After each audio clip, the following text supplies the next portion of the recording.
trabalhar bastante. Vocês estão cansados? Sim! Não, tem que falar que não. Tem que falar assim, não, pode ir até amanhã direto, sem parar. Agora é hora de não... Gente, essa hora, nesse momento, tem muita gente que está assim, ai, será que eu começo a fazer a preparação? Será que eu vou estudar? Mas não saiu o edital ainda, vou esperar mais um pouquinho. Então, esses daí, ó, vão tomar bem naquele lugar e vocês vão passar. Então, tem que ficar animado. Não pode ficar assim, não, tu não está cansado. A gente tem que querer aula. Bastante aula. Para chegar na hora você matar. Se tiver 60 questões, acertar umas 58, dá, né? É um número bom. Se tiver redação, tirar aí 95, daí tá bom, né? Então, tem que pensar para frente. A gente tem que ter um pensamento assim, ó, lá para cima, mas ó, lá para cima mesmo. Você pode não chegar a fazer 95 pontos, mas tem que chegar perto, o máximo possível. E esse pensamento positivo é um diferencial. Quando a gente está em preparação para algum tipo de prova, um dos problemas é quando a gente começa a se preparar, a impressão que você tem, meu Deus do céu, a prova está aí. E vai chegando aquela ânsia. Então você não pode se desesperar. Tem que ter bastante tranquilidade mesmo.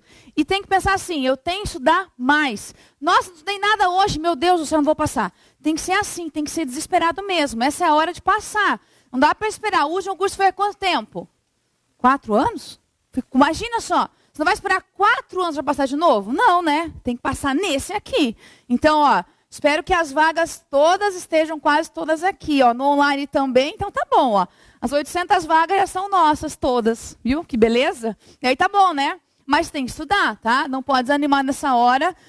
Essa é uma hora determinante, é um diferencial e a gente tem que estudar mesmo. Bom, vamos lá então. Vocês tiveram aula já bastante, tiveram aula de manhã já de português? Estão afiados então? 100%? Vocês têm que falar que sim, mesmo que seja mentira, ó. Vocês estão afiados? Beleza. Nem que seja só assim, não estou, mas só para disfarçar, para assustar os outros, tá? Eu sei, eu estou confiante, eu vou passar, eu sei tudo, domínio previdenciário desde que eu nasci. Tem que ser assim, tem que ser confiante. Senão a gente fica desanimado, chega na prova e você olha assim, nossa, aquela pessoa, ai meu Deus do céu. Não, você tem que fazer a prova confiante, tá? Tem gente que acerta muita questão, mas por estar confiante mesmo. Então, vocês têm que estar assim também. Pulso firme, alegres, animados, não pode ficar triste. A tristeza só traz coisa ruim. Tem que estar bem animado, bem feliz, bem alegre, sorrisão na cara. Tá lá cansado, tá feliz? Tô. Tá com sono? Tô feliz. Tem que estar assim, tem que estar animado. Nossa, não ajudei nada hoje, mas estou feliz. Chega na prova assim, beleza. Não estudei, faz um mês que eu não estudo. Você tem que ser assim, sabe, pra frente. Isso é muito bom se a gente, ao lado de gente que é animada, que é legal, que é gostoso fazer isso. Então, sejam assim para vocês, tá? Pensem em vocês, a mente de vocês serem egoístas agora e pensar assim, não, eu tenho que me preparar porque talvez é um concurso que vai mudar a minha vida. Não é assim, não é só uma provinha de nada, gente. Eu sei que as pessoas apostam os sonhos, a vida, dinheiro, param de trabalhar, assim, se dedicam demais para o concurso. Então, você não pode levar isso na brincadeira, leve muito a sério. Pense que é um concurso que vai mudar realmente a sua vida, até porque o salário dá para dar uma ajudada, né? Pouco mais de 5 mil. Eu acho que mais ou menos ajuda, né? Dá para, assim, passar umas férias boas, dá para dar uma ajudada. É um valor muito bom de salário. Então, não dá para eu pensar assim. Pensem assim, como é um valor muito bom de salário, o número de concorrentes vai ser grande também. Então, não se assuste com o número de concorrentes. Se você está preparado, se você se preparou mesmo, se dedicou, está bem preparado, fez tudo o que tinha que fazer, você tem que ir lá confiante. Pode ter 10 ou 1000 concorrendo com você. Não importa quantos tenham.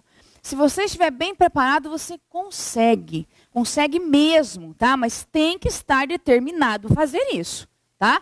Beleza? Vamos começar então português? Que lindo. Deixa eu tomar um pouquinho de água aqui que deu sede agora, sabe? A gente fala bastante.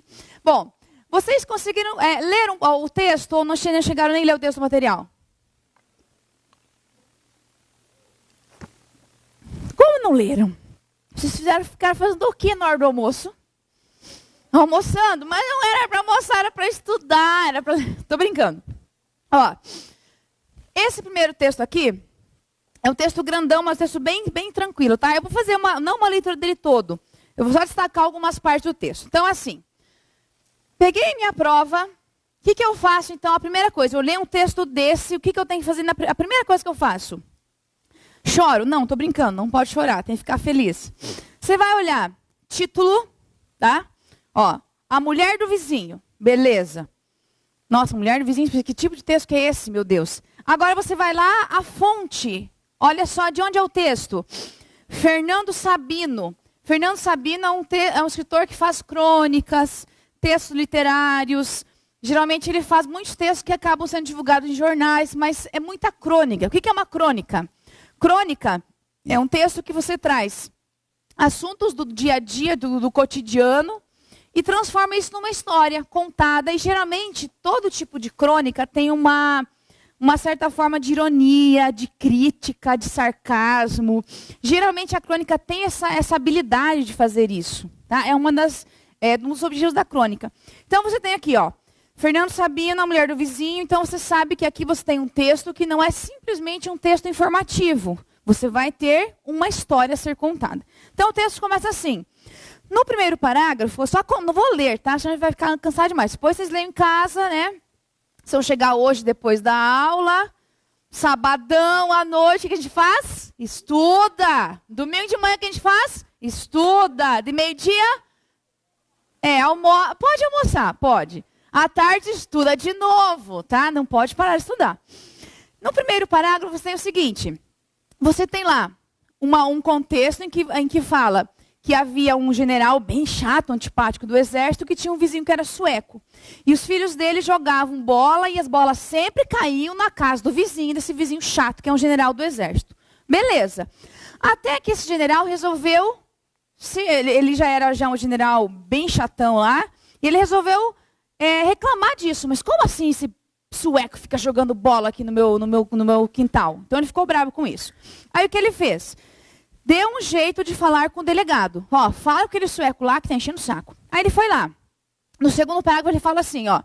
O delegado resolveu passar uma chamada no homem e intimou a comparecer à delegacia. No terceiro parágrafo ele fala assim. Vou ler só o pedacinho inicial. O sueco era tímido, meio descuidado no vestir e pelo aspecto não parecia ser um importante industrial. Beleza. Aí depois o delegado fala assim para ele, lá na parte do diálogo. O senhor pensa que só porque o deixaram morar neste país, pode logo ir fazendo o que quer? Nunca ouviu falar numa coisa chamada, ali faltou o C, autoridades constituídas? Não sabe que tem de conhecer as leis do país? Não sabe que existe uma coisa chamada exército que o senhor tem que respeitar? Que negócio é esse? E dele chamada no sueco. Beleza. No final ele fala assim, sei como tratar gringos feito o senhor. Beleza. Aí olha esse parágrafo importante aqui, ó. Tudo isso com voz pausada, reclinado para trás, sob o olhar de aprovação de um escrivão a um canto. O sueco pediu com delicadeza licença para se retirar. Foi então que a mulher do sueco interveio. Era tudo o que o senhor tinha a dizer, meu marido? O delegado apenas olhou-a espantado, com atrevimento. Pois então fique sabendo que eu também sei tratar tipos como o senhor. Meu marido não é gringo, nem meus filhos são moleques. Se por acaso incomodar o general, ele que viesse falar comigo. Pois o senhor também está nos incomodando. Olha essa parte agora para você entender as questões. E fique sabendo que sou brasileira, sou prima de um major do exército, sobrinha de um coronel e filha de general. Moro, estarrecido, o delegado só teve força para engolir em seco e balbuciar humildemente. Da ativa, minha senhora. E ante a confirmação, voltou-se para o escrivão, erguendo os braços alentado. Da ativa, motinha, sai dessa. Então o texto, eu vejo que ele é um tom de crítica mesmo. Aquelas pessoas que se acham por quê? Só porque tem um cargo, são oficiais de alguma coisa, se acham no direito de serem melhores que os outros. O texto faz uma crítica assim. Isso é importante eu entender, principalmente quando a gente tem textos que não são textos do dia a dia de jornal, por exemplo. Quando o texto é informativo, como é que eu penso nesse texto? Eu vou olhar o que ele traz de informações. Se o texto é argumentativo, o que eu faço? Eu vou olhar o que o texto traz de opiniões. Quando é um texto literário, uma crônica, um texto que foge a esses padrões que nós temos de texto de jornal, eu tenho que entender que ele sempre vai ter uma crítica, uma ironia, vai ter tom de sarcasmo, sabe? De sempre fazer algum tipo de crítica a alguma coisa. Nesse caso, a crítica é as pessoas que se acham melhores do que as outras porque tem um cargo político, um cargo público, ou tem algum tipo de cargo que vem do governo. Essa é a crítica. Primeira pergunta, agora vamos lá. A temática principal do conto é a relação conturbada entre estrangeiros ilegais e as autoridades constituídas? A principal? Não. Pode até haver isso no texto, viram? Mas não é o principal do texto. B. O funcionamento das patentes militares do Exército Brasileiro? Não, né? Aqui viajou bastante.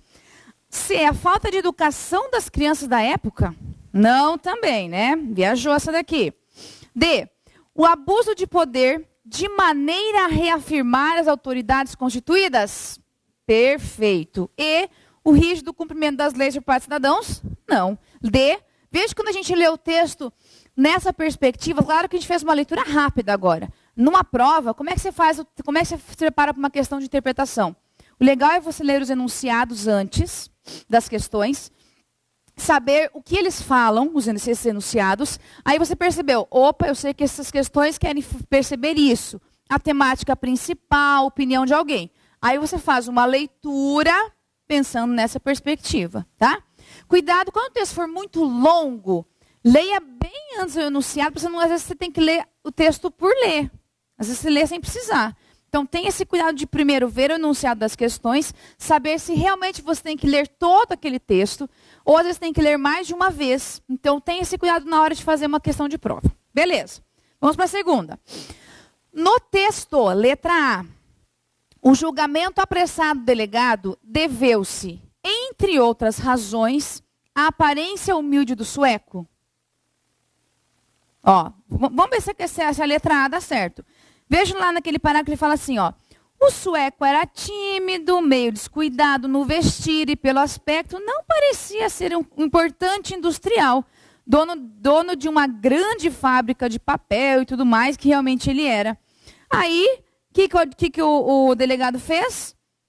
Ele era tímido, quietinho, o delegado achou que ele era um bocó. Meu avô falava assim, ele é um bocó, tá? Era um bobo, tá? Esse dia eu falei assim, nossa, gente, batata, acertei a questão. Daí eu falei, batata é uma coisa que eu falava quando era criança, né? Às vezes ninguém entende, tá? Bocó, aquela pessoa boba mesmo, tonga mesmo, tá? Idiota, tá? E tudo mais, pronto. Então, a letra A pode dar certo? Pode, vamos guardar a letra A, ver se as outras também, que às vezes quando você lê uma questão, você tem 5 alternativas que são muito parecidas. Uma delas sempre vai ser a melhor. Quando é de alternativa, sempre vai ter uma que é a melhor resposta de todas, tá? Vamos para B. A reação do delegado é adequada ao prejuízo material causado pelo jogo de bola das crianças? Não, né? Beleza. C. O delegado muda seu julgamento ao perceber a polidez demonstrada pela atitude do sueco? Também não.